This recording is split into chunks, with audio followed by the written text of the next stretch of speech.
Esta ye la historia de un árbol. Un árbol en lleno rames, en lleno fuelles, y con un tueru que nun soy a rodear con los brazos.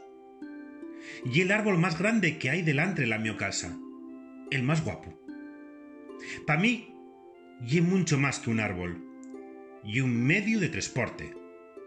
Mangao per riba o per baxo y agarrao al tueru, póngome en marcha. Y entamo aquel viaxe extraordinario que camudó al home solitario, el que me fizo dir a Venus, con un libro de los sueños nes mios manes. Y allí, en Venus, soy como el Principín, pero sin cráter. Sentado al pie del árbol, cabilo cómo soy, y también cómo toy. Mirando pa una lluna que nun sé de qué ta fecha. Asina paso les hores falando con la estrella que subiere al cielo. Hores y hores falando en sin parar.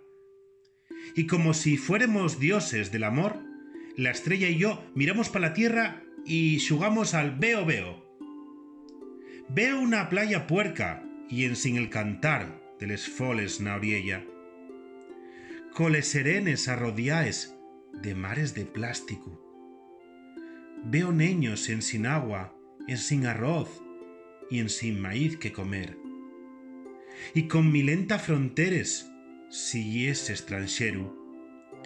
Veo un pa que nun sabe contar cuentos.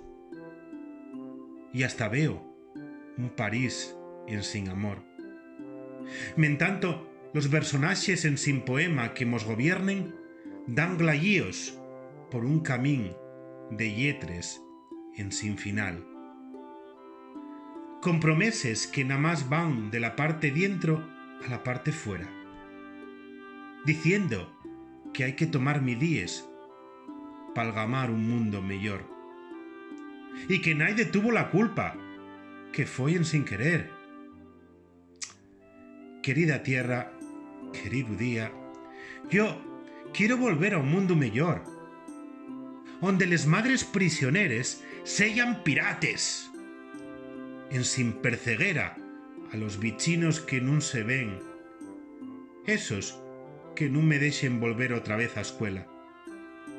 Quiero un mundo onde tean toles coses que presten a Fran, y onde pueda tastiar los besos de un llobu que ya nun ye feroz. Un mundo tan melguero como aquel monte de azucre que fizo Valentín. ¿O y era Valentina?